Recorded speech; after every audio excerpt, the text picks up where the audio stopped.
now tuned in to the Cold Hard Truth, Cayman's #1 hard-hitting live podcast show, where we feature some straightforward conversations on political, social, and celebrity news and all things happening in the Cayman Islands and around the world. This show was created to give the people a voice and a means of being involved and informed without any filters. Sometimes it gets crazy, but we always keep it real.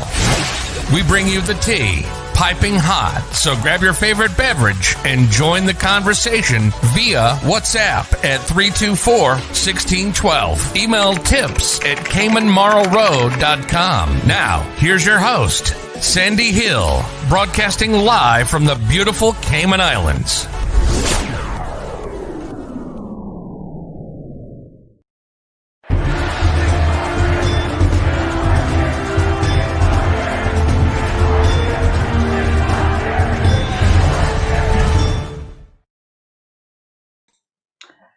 Good morning, Cayman. Thank you so much for tuning in, guys. Sorry for the late start this morning. Can I tell you, it was a little bit of a rainy, early morning, and I got up dealing with that situation with the dog. And next thing I know, everybody was cozying up, trying to be safe from the storm because little Miss Coco gets a little bit scared of that. And as a result, we kind of overslept. Yikes. So here we are. Thank you guys so much for joining us regardless. I appreciate the love and support. So we've got less time this morning, so let us jump right into it. Of course, as a Caymanian, we got to always remember our manners. So good morning to Miss Ruth. Good morning to Evelyn. Yes, Evelyn, I am late. Thank you so much. Good morning, Cecile, all the way from the UK. Hi, Jake. Hi, Peter. Micheline is here with us as well. Thank you guys for joining. No matter what time we come on, you are there for it. We've got a lot of stories that we are working on here for you today. It's, boy, the world just never ends, right? Well, I guess that's a good thing. We don't want the world to end, but I'm just saying there's always something newsworthy happening here in the Cayman Islands or around the world. So first of all, let me start out by saying, a big shout out to everyone who has been reading that book, Into the Deep.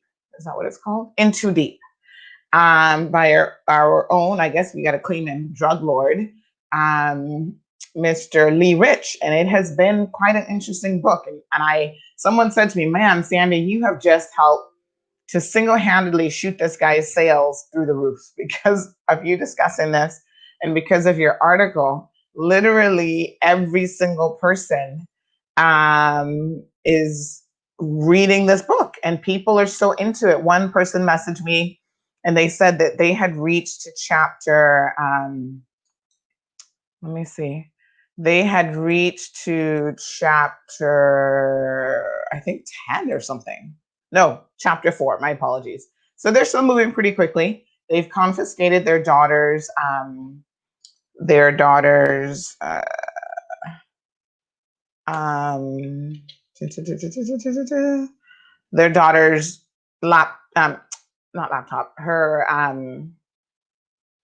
Kindle in order to read the book because it is available on Amazon. So kudos to those of you who are reading the book.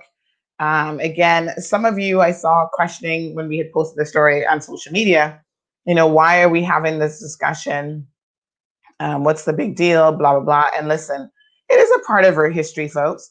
And if we cannot admit what is a part of our history and what isn't, we're not being honest with ourselves. And our history teaches us lessons. And there are those of us who never knew anything about Mr. Rich, such as myself. And I reckon if I didn't know, there's a lot of other people who didn't know. Some of the older heads like, yeah, I kind of remember something about this guy, Lee Rich. But I mean, this is actually something that should be a humongous part of our history. And we do not do ourselves any real, we do ourselves a disservice if we ignore any aspect of our history, including the parts that we do not like, including, our criminality, so to speak.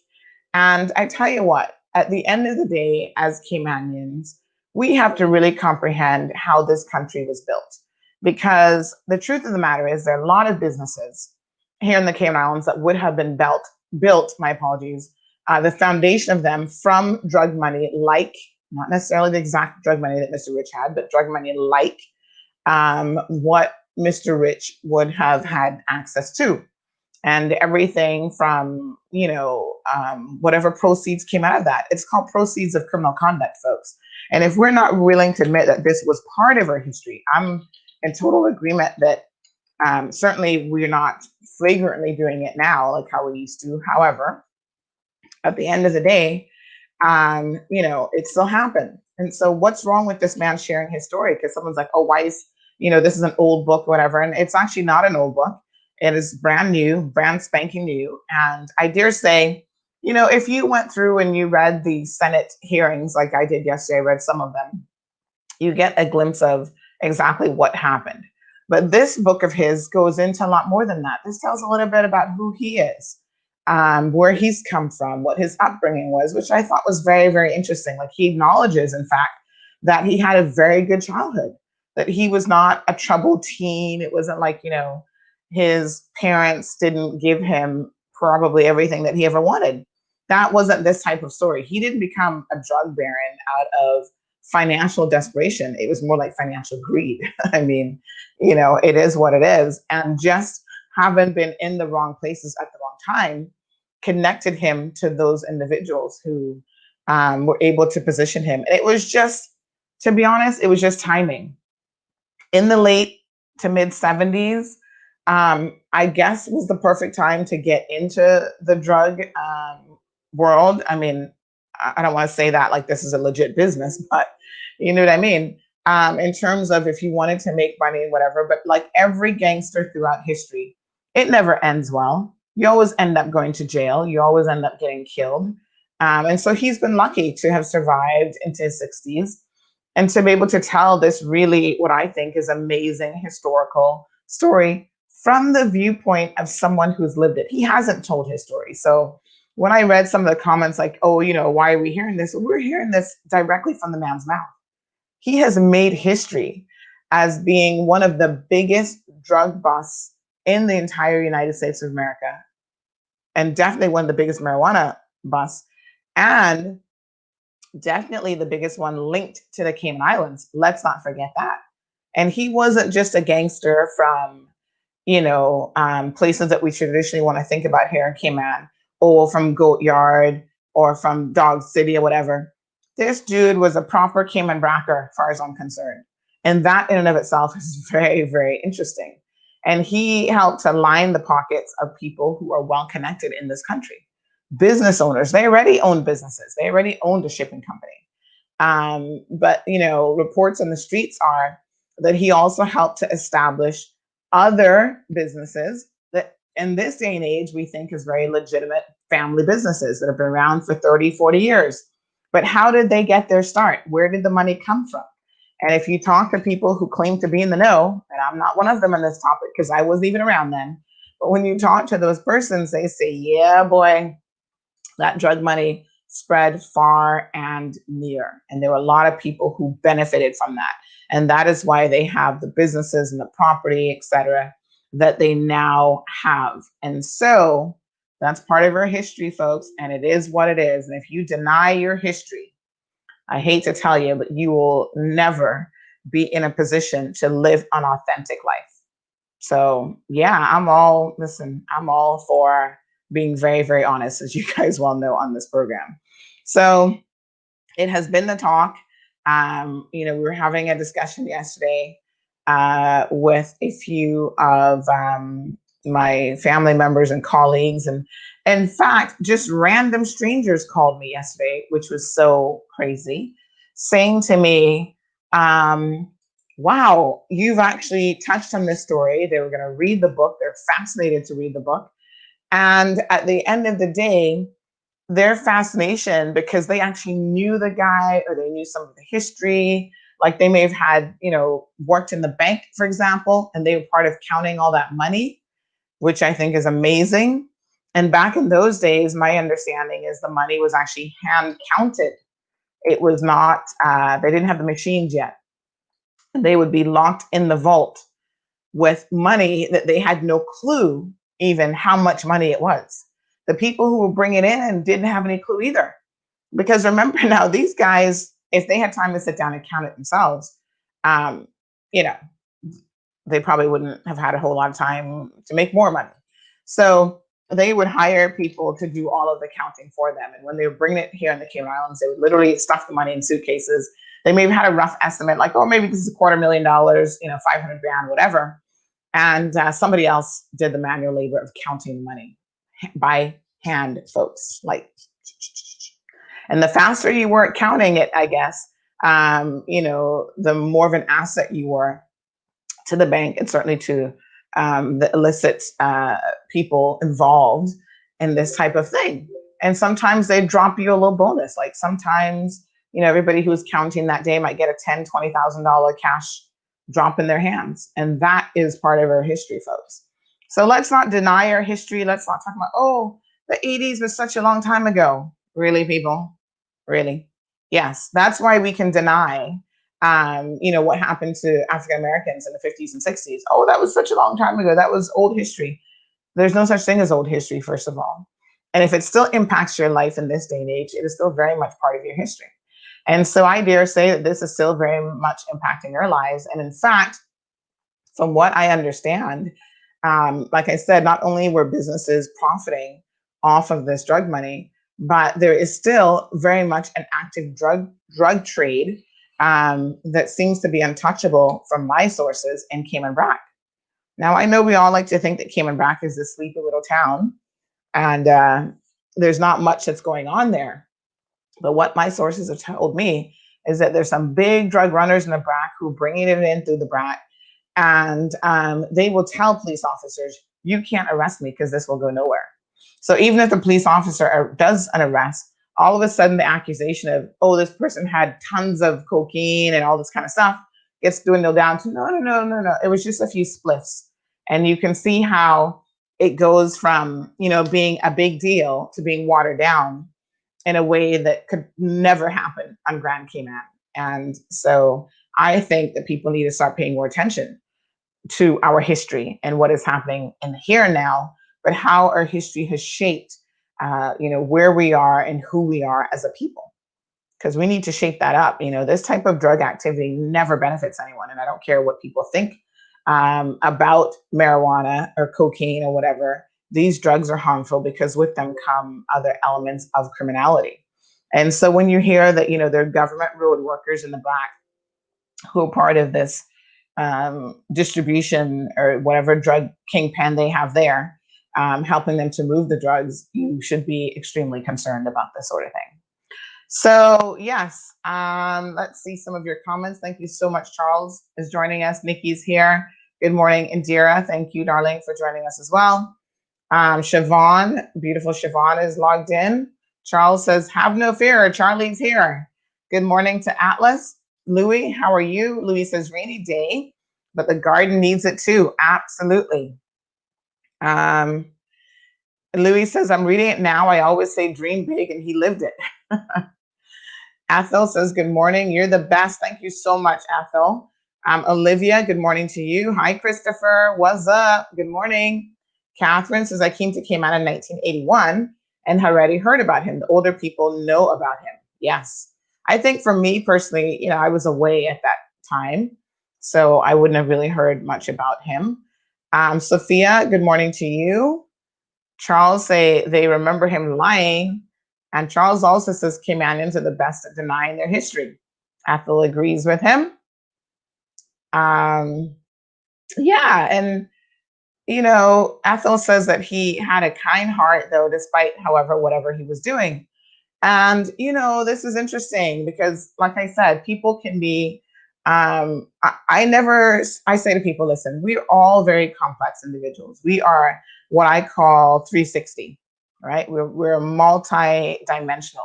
So you might see a side of an individual, someone who's a gangster, and they'll go out there and shoot somebody in cold blood as part of their gangster activity. But when you get a glimpse into their home life, they may be the most loving parent in the world.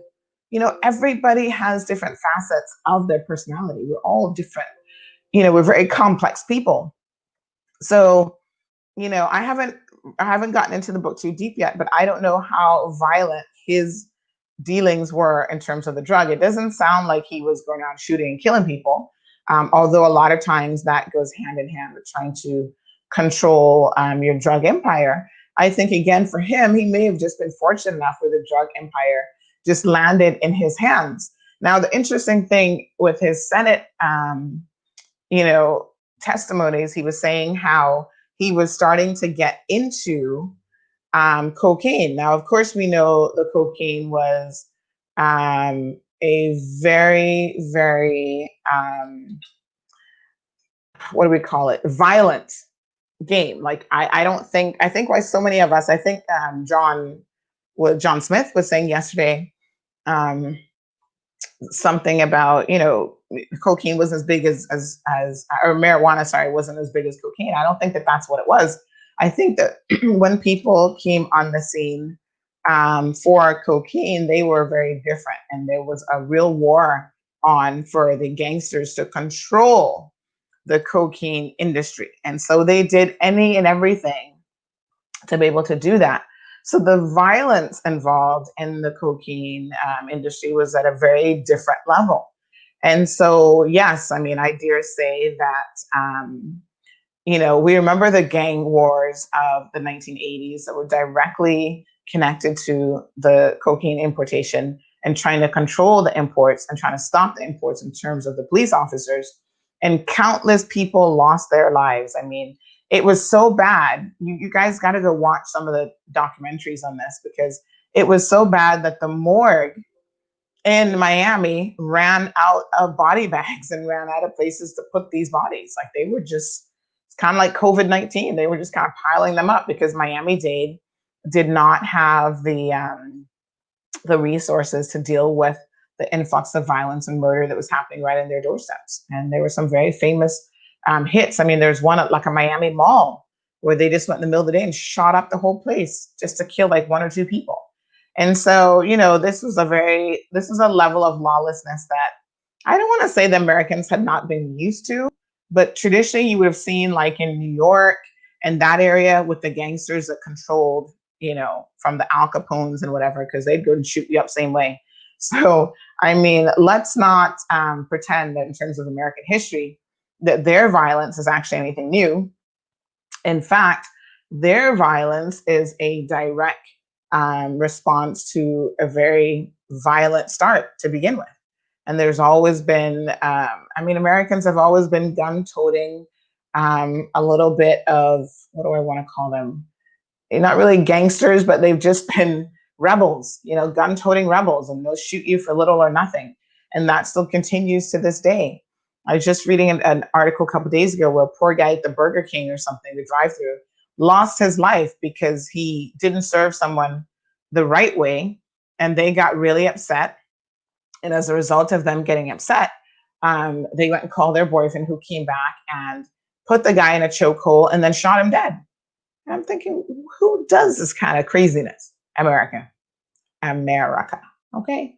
And I've lived there, so I should know a little bit about it. So good morning, Tamara. Hi, Beverly from Florida. Thank you so much for tuning in. Hi, Andy. Big shout out. I don't actually know who sent this message this morning. They sent it on WhatsApp. And WhatsApp, you don't always get to know who's messaging you. Like, someone can message you. So this person did a shout out this morning. Oh, I think this person is actually Ethel. I think it's the same Ethel joining the show. Is it? Let me just have a quick look. Oh, yes, Ethel, thank you so much. I got your message on WhatsApp, so thank you. And she says, good morning, Sandy. Thank you for doing a great job. I love your show, shouting out from the UK. But because of your show, you make me less homesick. And have a blessed and prosperous day, and stay safe. Thank you so much. I really appreciate the love. Didn't realize that you were here this morning joining us from the UK as well. So listen, as you guys know, morning Sandra, morning Karen, and of course Sean is tuned in. And Sean says, I remember the mid-1980s seeing Lee Rich walking along Hell Road on a Sunday morning with his 4 to 5 American blondes and laughing their heads off. He had a mansion at the junction of Watercoast Road and Northwest Point. Now, Sean, you're from West Bay. Does that mansion still belong to him? Because I know it's still there. Um, so Louis says, yes, gun rights is a huge part of the American culture. Yes, and so is violence. So is gun violence and just violence in general. So Sean, I'm curious to know if he still owns that home or if that home now belongs to somebody else. But listen, you guys know that we always bring you the breaking news here in the Cayman Islands. So a couple stories that we're working on here for you today. You got to check back the website to keep up to date and, so that you can know exactly what's going on. But the Bahamas is shutting down again. A national shutdown is planned and it's going to begin tomorrow, which let me double check if that's actually today. Yes, it begins today at 10 p.m. So unfortunately, COVID is not under control. I know that we have a sense that it is because we have now, we're one of I think 13 countries around the world who are at a junction where we have no cases for quite some time.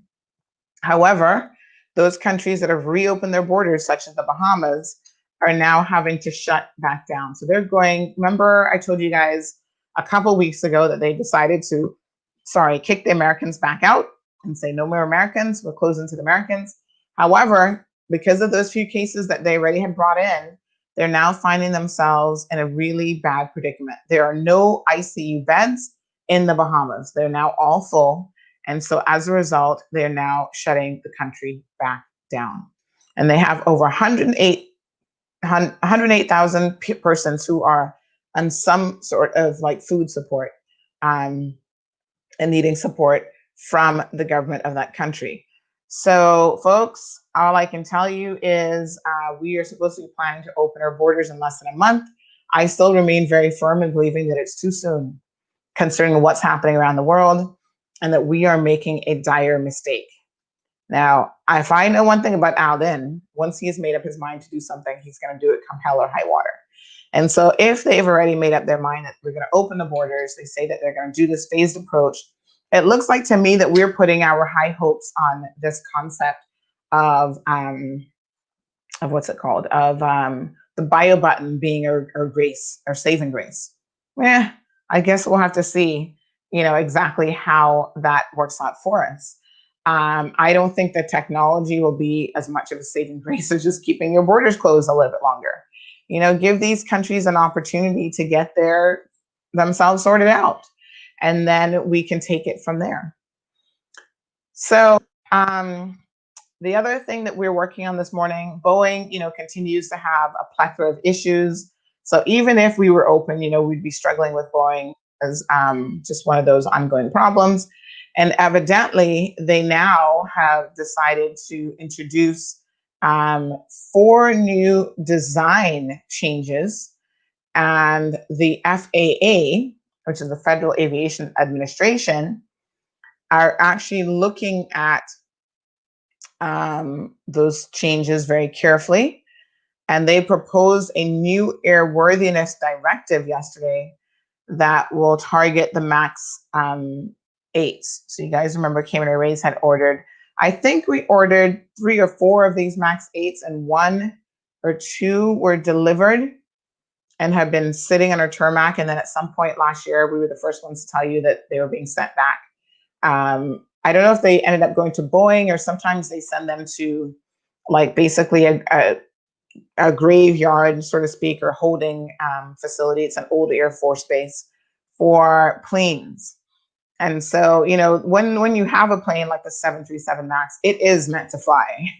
Whether it eventually crashes or not is a different matter, but it is meant to fly. And the flight means that if you're not in a position to fly this on a regular basis, then you need to send it to a place that can do whatever maintenance it needs on it, because parts are going to get rusty, parts are going to stop working because it's actually not in flight. Parts will naturally deteriorate. So, they sent the planes back wherever they needed to go. They took a flight pattern. They got approval from the FAA to not fly too much directly over land. So you saw the path that they took to get it to California was very water-based. Just in case it went down, it was over water, not over a populated American city. So yes, So that happened, and now they're trying to make additional design flaws. That would probably be, at least they're estimating, another year before the Max 7s, or the Max 8, sorry, will be operational or potentially getting approval from the FAA. So in some ways, maybe COVID kind of happened at the right time, when we would have been crippled by our air situation anyway, or our airplane situation. So that, right now we're not really doing a whole lot of flying. We can still use our older fleets. My understanding is Cayman Airways has still been busy with those fleets taking passengers to Little Cayman and Cayman Brac on staycations. So a lot of people are taking advantage of the available staycations and really enjoying themselves in terms of that. So kudos to them. So yes, that's one thing that we are keeping an eye on, and that story will go up a little bit later on. Sean informs us that the mansion was destroyed by Hurricane Ivan. It no longer exists. Wow. I believe it was seized from him when he was in prison in the US, ? Well, I don't know. Louis says someone else owns it now. Okay.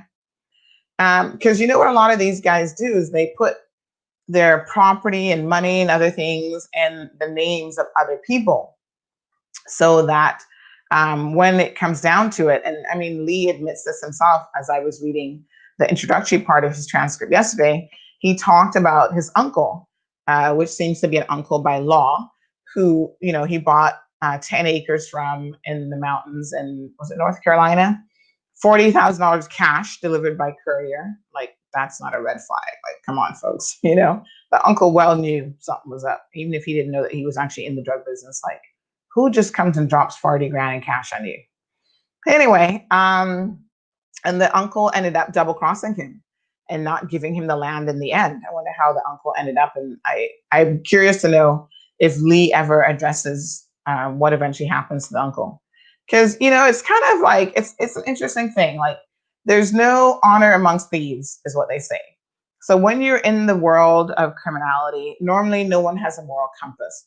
But having said that, I don't always believe that. Like, I do believe that there are, like I said, people who are very, very complex. So yes, Mr. Lee Rich might have been a gangster in the sense of, he had this huge marijuana operation that he was setting up. He wasn't in the field. He was in field operation. It seems like he was the kingpin. He was the drug lord, and he was running the show. So if there was any violence that was happening, he may have been a little bit removed from it. I don't really know if his book goes into any of those details, but I'd be curious to know. But I mean, he wasn't charged with, like when you see some of these drug lords and you start talking about their history and what their organizations were involved in, there was a great deal of violence. And I don't get the sense from what I've read thus far that was the case with Mr. Lee's organization.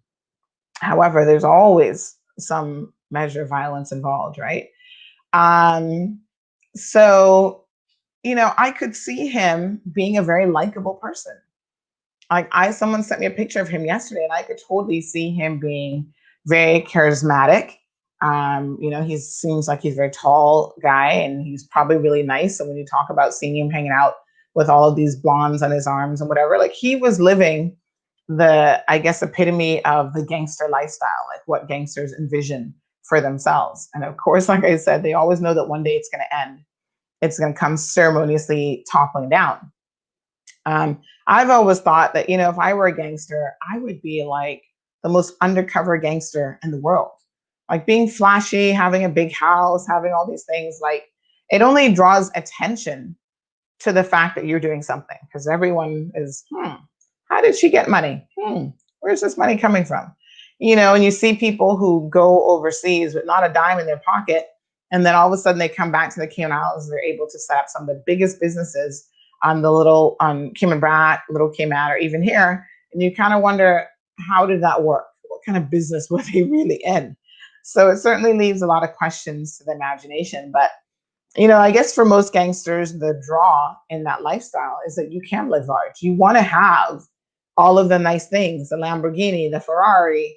Remember last week we were talking about that American guy who just defrauded the US government out of some COVID-19 business funding, and he applied for like 30 something million dollars. They ended up giving him like 13. And one of the first things he did was go and buy a Lamborghini. Really? I mean, even if you were lying to the the government about your business expenses and whatever, wouldn't you like just clear up all the payroll stuff and make sure staff are paid? And, why would you go out and buy a Lamborghini in this day and age? Like right now in the middle of COVID, anyone who goes out and buys a Lamborghini, it's like you either have too much money or you have too much of somebody else's money. And so automatically, in my mind, that raises questions as to what is this? Anyway, he sure did that, and he ended up crashing it not too soon after that. And yeah, greed. So greed is a hell of a thing. It makes the world go round. It really has a way of making people do things that are very questionable at best, right? So Charles says, Sandy, the fact that Caymanians are good at denying history like that happened to our Black brothers and sisters in the US, caused them not to see that much of the discrimination that they endured is being set up in the Cayman Islands in 2020. Jim Crow is growing in Cayman, and those who fail to learn from history are bound to repeat it. Mike says that Cayman has just as corrupt, violent history as America. That doesn't mean all Americans or Caymanians are violent. It's the appetite for drugs that destroys lives and greed. Well, I don't know that we've had quite the shootouts and the murders that happened, but there's no doubt that there has been a lot of drug money flowing through the Cayman Islands, as I said earlier, and there's been a lot of greed on this island. And there are people who lived a very lavish lifestyle beyond their dreams because of their connection to that drug money. So no doubt. I mean, I had people call me yesterday, oh, this grocery store benefited from this because one of the partners who started it, he was one of the partners with Lee Rich, or this little mom and pop shop was set up with money, or this family business was set up because of the same drug money, because he was their relative adjacent, or And of course, when you have that kind of money flowing through your hands, let's be honest, you got to find a way to launder it. And laundering it sometimes means just giving it away. I mean, we saw Pablo Escobar in his story. He had so much money that he just buried it in the ground. Like he couldn't spend it, That's how lucrative for him the drug business was until he got killed, pretty much. He just couldn't spend enough of it. And even to this day and age, every once in a while, someone comes across in the woods of Colombia, the rainforest, or wherever he was hiding his money. People will come across, a deep hole full of cash. Sometimes it's like hundreds of thousands or millions of dollars that this man was literally digging the hole because there was no way that he could launder any more of it. And there was nothing more, I guess, that he could possibly buy. It's got to be hard when you think about it. You're running a drug empire. You're trying to keep on top of all of your lieutenants and all these guys and whatever, and killing the competition. And then on top of that, you got to figure out how to spend your money. Am I going to go for a gold toilet today or silver toilet? Let me think about that. What else do I possibly need? It's like at some point, you lavish on your family members, you give them the best. Your kids get the best education. They get all these things. They need security because, they're high risk. So, they could very well get killed in a heartbeat or kidnapped or whatever. So Sean says, I remember while as a police cadet, work experience from the Cayman Islands High School, going to the General Aviation Terminal in a blue police transit van, seeing police officers do bank escorts. They took large canvas bags from the Lear jets directly to the banks, and the police were paid $20. Is that $20 CI or $20,000 for securing the money to the banks? I saw this with my own eyes. Back in those days, the word money laundering was not known here. It was called foreign investors. And sometimes they were not foreign. Sometimes they were your own. I'm guessing that 20, that's missing a zero. That's probably $20,000. We've heard those stories. We've heard stories of police definitely being directly or indirectly involved in a lot of this stuff. So interesting things. But let's shift gears a little bit. Continue to read your book, folks. Someone said definitely start up a book club because it was so interesting. So yesterday we shared a story about an elderly gentleman in Bodden Town that had been attacked by a 27-year-old. The 27-year-old who attacked him, his name is James Bodden Jr. And the man, I think, is about 60 years old. Apparently, he had just recently come from the ATM machine. So they're thinking that potentially it could have been an attempted robbery. Some of it, the man was a little bit incoherent when he's making demands, but this 27-year-old viciously attacked this poor man with a car lug wrench on Thursday. So if you're watching the Thursday evening show, you'll remember that as the show started, I started to get these messages because I mentioned it during the show that a man had been attacked by somebody named James. Right away, they knew exactly who he was, and he jumped out of his car and attacked the man. I'm told that the man who was attacked was, I think his wife or somebody else was in the car with him as he got out of the car and was viciously attacked by this man. And this is horrible. So someone said James jumped out of his car and ran and beat up so-and-so, the victim. And then he had to be transported by ambulance. So late yesterday, we got some additional information on the victim's condition. So we updated that in our story. So I just wanted to make that available to you guys so you can go ahead and have a look at that. Thankfully, his injuries could have definitely been far worse. And I also understand that this young man is very, very fortunate because the gentleman who was assaulted, his family members would really deal with this young man probably better than the police, which maybe is what needs to happen. But anyway, so what a coward he is, beating up on a 60-year-old man. Seriously. In other news, Eduardo's restaurant is shutting down after 35 years of being around, since the early 1980s. And this is another sad, announcement that we have to make this morning. So Eduardo's has been a staple on West Bay Road for, I think, has it been there the entire 35 years? I know it's been at that location for as long as I can remember. So yes, unfortunately, I guess because of the COVID situation, Eduardo's will be closing their doors permanently. It was like when the steakhouse went out of business, I think we all felt a way about that as well. But, the steakhouse hadn't been around as much. I think we were sad about the steakhouse because everybody loves a good steakhouse. And in my opinion, that was actually maybe the best steakhouse on island that most of us could afford because it's relatively reasonable in price. So yes, Italian restaurant Eduardo's restaurant has decided to permanently close its doors. They made the announcement yesterday on their social media page, but I think they were already closed because when we even tried calling them, it said that they were closed. Like the voice recording said that that's it, folks, we're done. So kind of sad. I didn't frequent Eduardo's a lot. I think really just because of where they're at, like a lot of times, when you work in town, you live in town or you live in Savannah, whatever, you'll go to town for lunch. You kind of have to push yourself to go West Bay Road. But I think that obviously a restaurant like Eduardo's would have directly benefited from a lot of the tourism traffic in that West Bay Road corridor, because that's very busy for tourists, visiting local restaurants and so forth. So undoubtedly, a lot of restaurants have suffered as a result of the tourist industry being directly impacted and shut down. So that is a sad situation. Let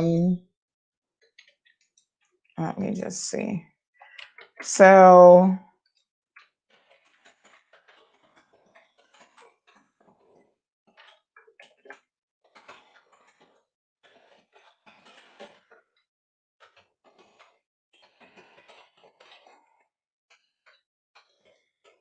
okay, so that's some additional information that's happening there.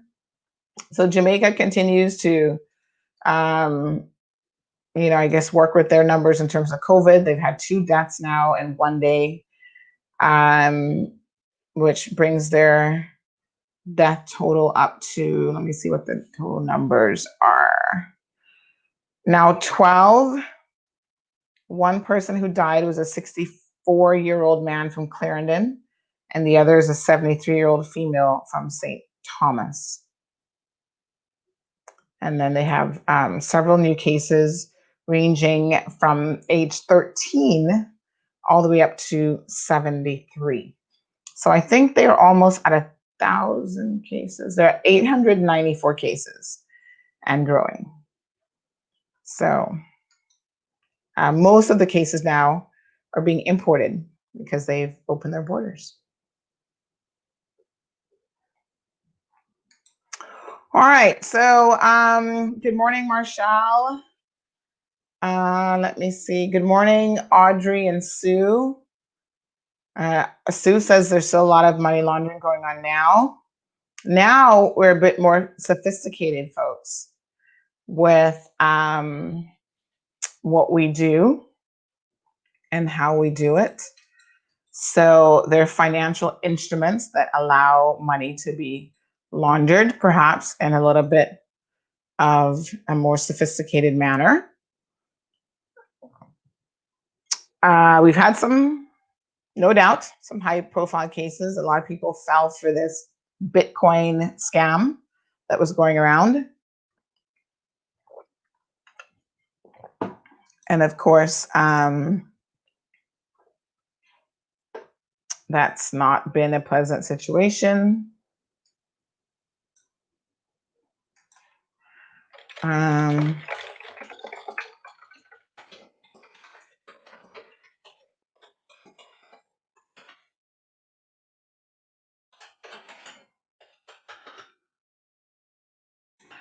So yes,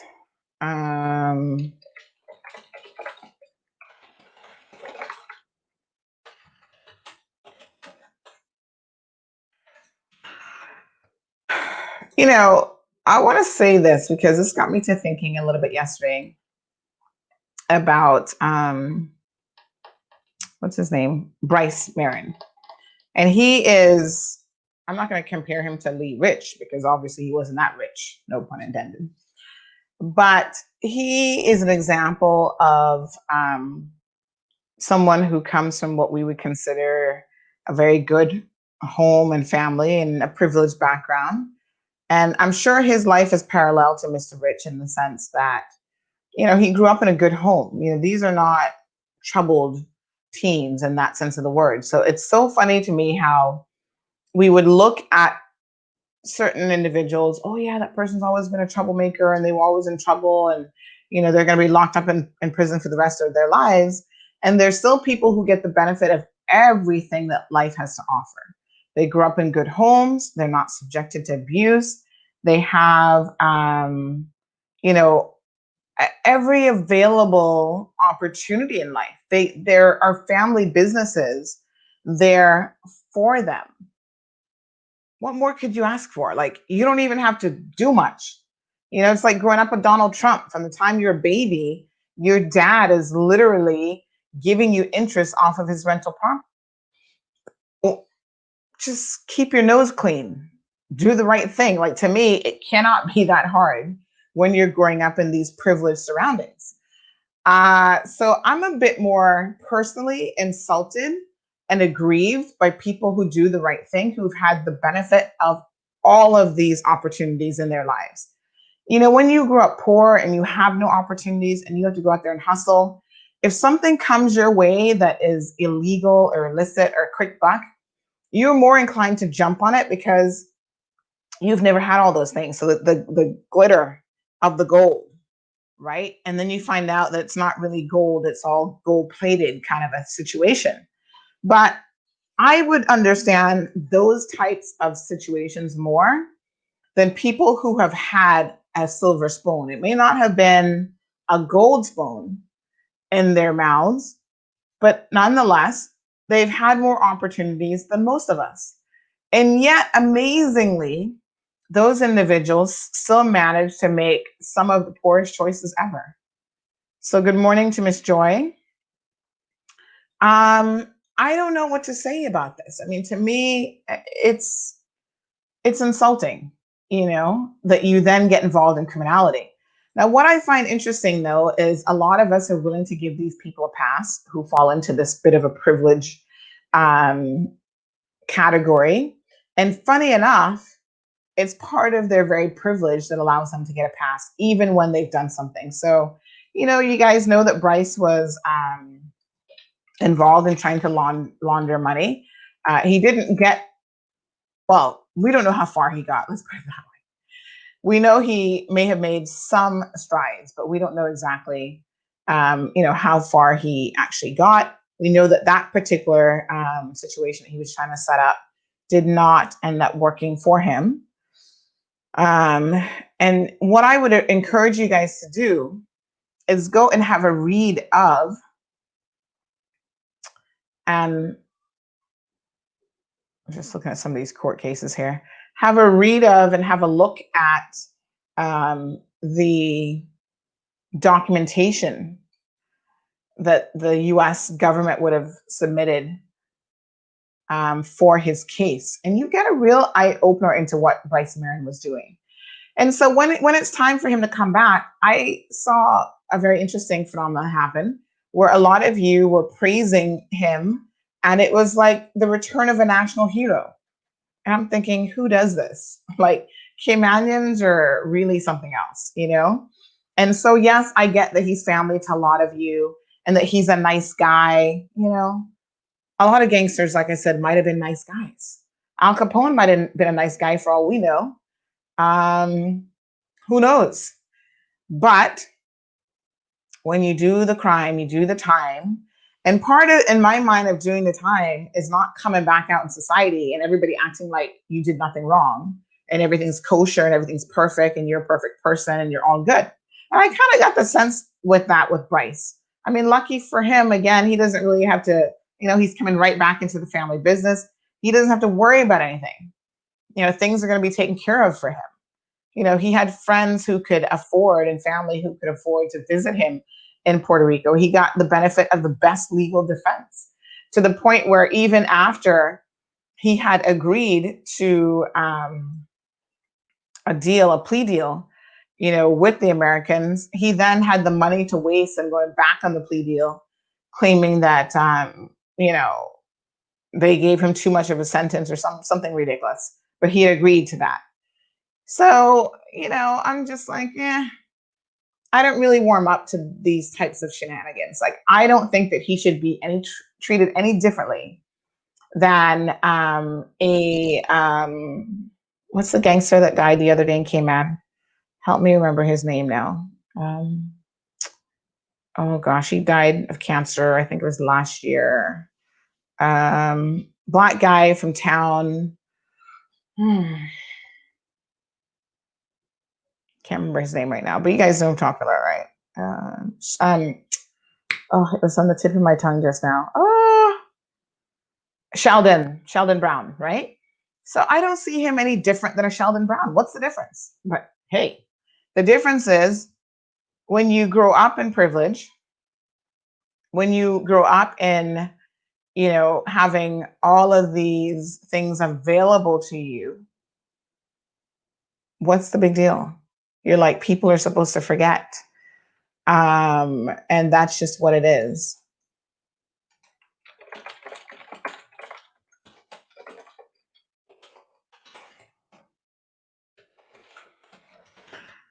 So interesting how we treat criminals differently. Thank you, Evelyn.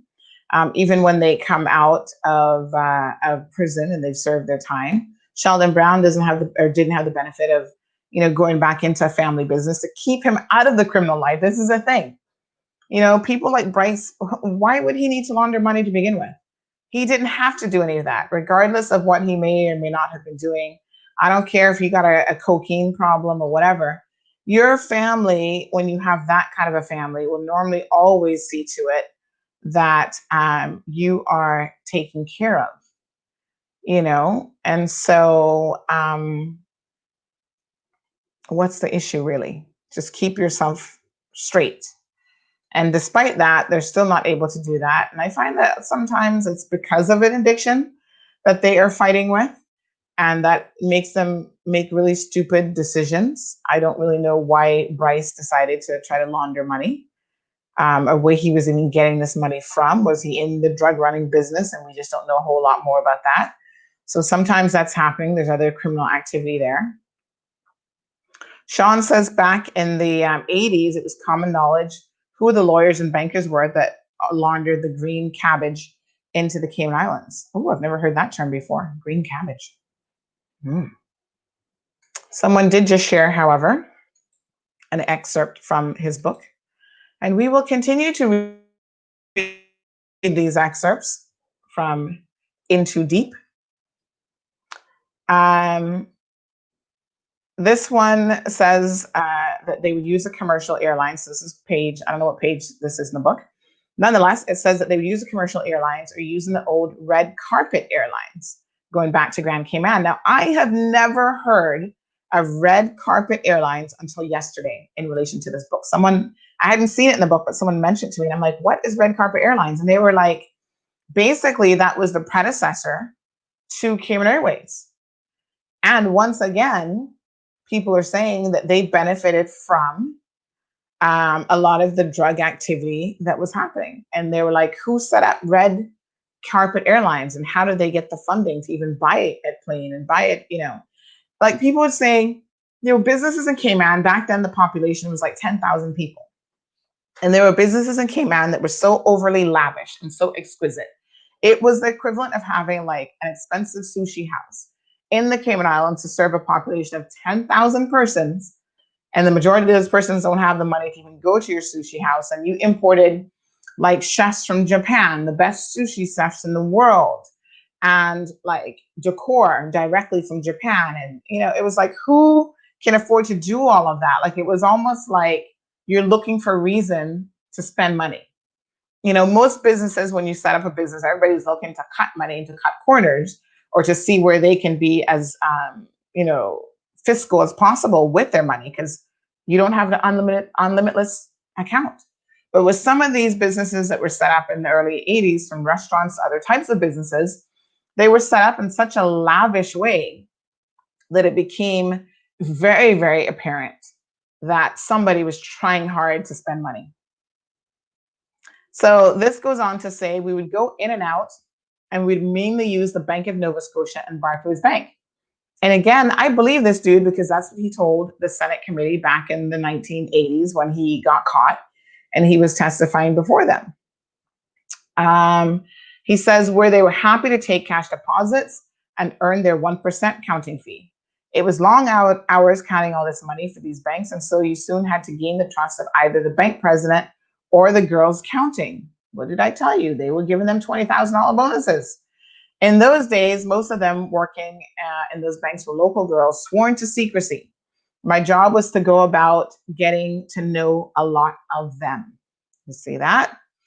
I trusted the girls in Scotiabank, so I'd leave the cash early and stop by later in the day and get my totals. The Colombians are banking heavily also, with a lot of payments going back into New York to their organization. We would always try to bring no more than $1 million down there at a time, and we'd usually break it down to half or 3/4 million. More and more money meant that more and more people became involved. So you ended up giving up lots of your profits to make things run effectively. There's security required in getting large loads. So he goes on about that. So someone just sent me that particular page.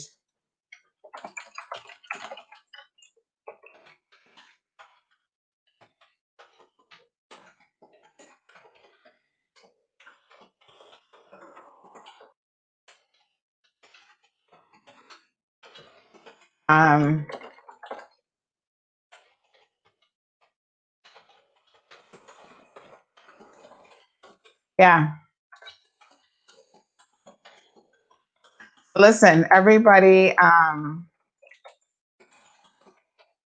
was getting their pockets lined.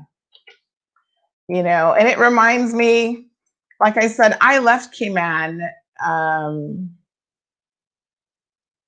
in the early 80s, like 81. So I do remember though, even when I would come back to visit, thinking, why is it that everyone in Cayman walks around with like these big gold coins around their neck? Like that was a thing. Black coral jewelry and all of the big lavish coins and stuff was like a thing back then. And I always thought it was like a little bit weird. Like every Caymanian just has all this money to buy all this jewelry. And I mean, they had some expensive pieces of jewelry. Like just the average person who barely had a house was wearing all this expensive jewelry. And I always thought, even as a kid, wow, that's different. Like everybody in the Cayman Islands must be super rich. And that was a perception that even today continues very much to be, something that is part of our legacy and what people think of us, whether we're rich or not anymore. So thank you so much, Catherine. Anne says that she's listening from St. Petersburg, Florida. Thank you. And the other thing, Anne, is I lived in Tampa, and I guess because I wasn't connected to Mr. Lee Rich or that whole, I didn't even know back when I lived in Tampa that there were a lot of Caymanians. I wouldn't say a lot, but there's a small Caymanian community in Tampa, and I didn't really know that. But I'll tell you what I did know is, you remember Miss Sheila, which would have been Jeff Webb's mom? She was close to my aunt. And so whenever she would travel to Tampa, she'd always stop in and check on my aunt. And the odd thing about it, I think it was because I don't think Jeff Webb and I are directly related, but I do kind of get the sense that we're probably very close to being families. And if you went down the line enough, you'd probably find a family connection. Because Miss Sheila, and you know where her restaurant was there, we're Georgetowners, so we all kind of came from that same area of like Boilers and Walker's Road. So I don't know if my aunt would have known Miss Sheila's parents or family, because my aunt left Cayman when she was a young girl. So she didn't maintain a lot of relationships. And sometimes I would hear my aunt talking about like some of the older folks, which would have been older to her. And of course, I had no idea who those persons were. Like Captain Teo and Captain this one and that one. I'd be like, I don't know who these people are. I'm just a little girl. Like I have no clue. But I would hear my aunt talking about these people like, oh, are they still alive? Are they still around? I'm just like, I don't know. I have no clue. So I think for her and Miss Sheila, they had that connection because of where they were from. So of course, my grandmother was like from that area of town. Now I'm finding out we've got West Bay connections, which obviously I need to explore. But I do think that that is where that was. So Miss Sheila, whenever she came to Tampa, would make a point. I do remember this as a little girl. She would make a point of coming to visit my aunt. And so even her sister Jan sometimes would be with her, and she would come and visit my aunt and stuff as well. So, Caymanians can be very traditional in that sense of the word, where they kind of, back in those days, especially if they were going into a city or an area that they knew that, even though my aunt hadn't grown up in Cayman, they were like, okay, she's an elder and, we know who she is. And she's Mr. Urick's sister. And so they would always just pop in and pay her a little visit and say hi. And Miss Sheila always, I remember this, she would take my aunt like things that she couldn't get so easily in Tampa, like some of the Caribbean, Caymanian foods or whatever. So sometimes she'd take her like lobster tails or Milo or whatever, little stuff like that, maybe some ackee or things that my aunt couldn't get on a regular basis at that time, because it was a lot more difficult back in the 80s to find like a Caribbean restaurant to have all of these goods available to you. So Anne says that anywhere there's a port, there are Caymanians, goes back to our seaman days. And yeah, I could totally see that, because Florida obviously is a shipping city to some extent. They have the port right there, and Tampa in particular, as well as Miami. And that's why Texas, again, the seaport in Texas, we have a lot of Caymanians that would have gone to Texas, and sometimes they never came back. Sometimes they just settled in those areas. So yeah, so super interesting.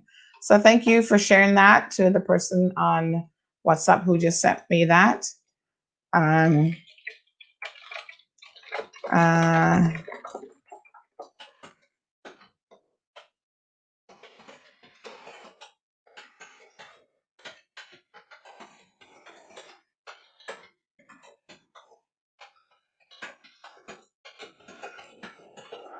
Okay. All right. So very good. Just checking to see what else is happening around the world. Well, the whole COVID situation, I gotta tell you, by the minute it becomes more and more depressing. The US is just trying to hang in there, I guess. I mean, I don't know. It's not looking good for them. Let's try to get some numbers. I know that we haven't discussed it in a while. I feel like some days it's great to have um, no discussion COVID at all because it gives us a little break. And it sort of allows us to think that we are living during normal times again, pre-COVID. And in fact, I guess we will probably never fully return to pre-COVID. So Broward has a curfew in place, and they've had a lot of new cases. However, they have reached its lowest daily total of newly confirmed cases in over a month. So their lockdown seems to be working. And this is the thing with the lockdown, it works. It works. I mean, people can complain about it all they want, but it really does work. So hurricane, I think her name was Isasis, um, did impact some of Florida. So there were some areas without power, and they have now had power restored. And they were kind of thinking, they're obviously dealing with COVID, but at the same time, no one can forget that it is actually hurricane season. And so what that means is you got to be prepared. So, 2020 is expected to be an above average Atlantic hurricane season. And so this was one storm so far, with probably a few others to come. It was only a Cat 5 storm, and it was several hundred miles offshore.